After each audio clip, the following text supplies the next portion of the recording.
today we're at along the Santiam River, and this is actually a piece of property the tribe got returned, Chahalpam, and that's what we named it here.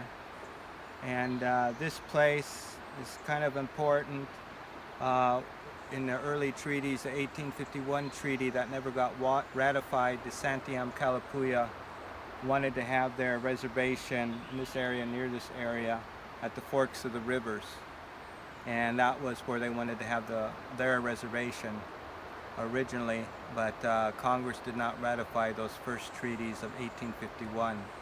And so then the next treaty, the Willamette Valley Treaty, where the tribes were all put together, then relocated to Grand Ronde. So this is considered a pretty special area for our tribes and people. And today the tribe got it returned to it. It's about, I think, 350 acres. And then there's another piece upriver further that got returned also. And the tribe is using them for restoration and fisheries enhancement. There's the salmon, there's the native chub, there's the lamprey eel eel. And today when we got here, actually our tribal biologist was out with Fish and Wildlife doing chub surveys. They do every couple of years here in partnership with Oregon Fish and Wildlife. So the tribe has a lot of activities here in regards to enhancing the wildlife and protecting the area and then restoring it. Today when we're here looking around, we see a lot of non-native species, so I think over time the tribe will work to get more of the native species going stronger here. So right now we're along the Santiam River, and a lot of the Santiam Kalapuya lived in this area, pretty broad area from here all the way down to the mouth of the river to where it flows into the Willamette River. And actually in my family, on the Michelle side of my family, our village was actually there in South Salem area, just down river from where the Santiam enters the Willamette River, just across from Independence. So that was one specific Santiam village, and that's where our family came, at their village there on my Santiam Michelle side of my family. And then they had villages in the Salem area, and then this here where we're at right now is not far from Staten. And then as we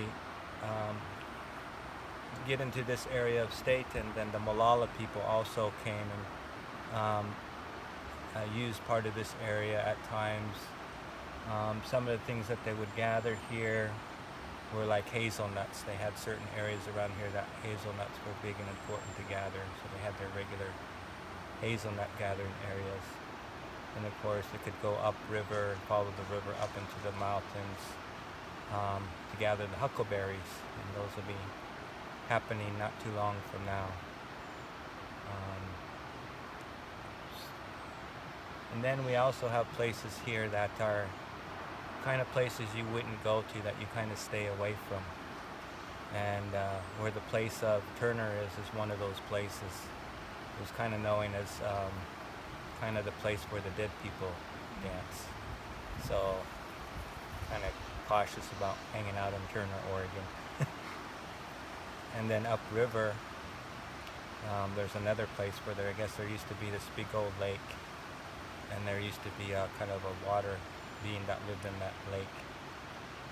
And there's a story about them trying to bring them this kind of blackberry,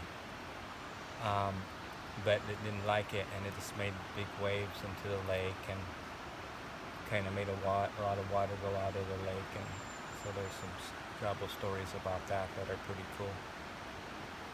And then as you go up the Santiam River into the pass, into the mountains, there's a place in the old stories that talk about how Santiam Gap was created.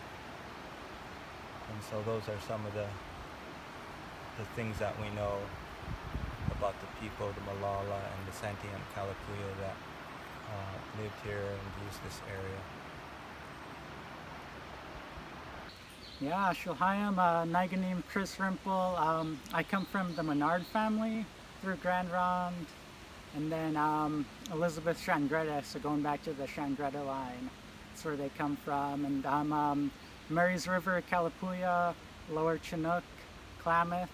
We've got the Iroquois from the Shangreta, as well as some Rogue River from Adela Payne, was my great-grandmother. And then I'm also German, Chinese, and Hawaiian, and Grand Ronde tribal member. It's just really exciting an opportunity to kind of be at the site that's got the historical significance to the Santiam Kalapuya people, but as well as kind of this new and modern opportunities with the tribe owning the property again. Kind of looking all around, a lot of this used to be farmland, historical agricultural, and how that's tied into the history of the settlers kind of coming and taking all our indigenous lands. Our people are being moved off to make room for these farms, and now they kind of have that reversal and to have these farmlands coming back to our people, and those opportunities for bringing back our traditional lifeways, just being out there again, getting to know this land and seeing it again. It's just happy, like excitement of how we can kind of bring it back and keep that cycle going, that return. So it's lots of opportunities. I could definitely see, especially with good access, like different tribal community gatherings and events. There's lots of room and kind of bringing back the land. It's kind of that combination of being able to be out here, but then kind of giving back. There's a lot of work we can do for bringing out some of these invasives, bringing back our native plants, but also kind of teaching our youth, having the stories and stuff, kind of talking about what to remember this place and kind of bringing it back again. Hello everybody, my name is Cristina, and I'm here with Greg and Jordan today, and it feels really good to be here, and it feels good to learn, and you know, I have lots of questions, so I'm like, hey, what's that, or what's that, or what's that, and Greg or Jordan have something to say about it, and I really appreciate that, you know, wanting to learn and be able to then teach. This is a really great opportunity to be here and learn. And it's hot, but it feels good. You know, it's that kind of feel good. Doesn't matter how hot it is. It feels really good to be able to ask questions and hang out with some great people. So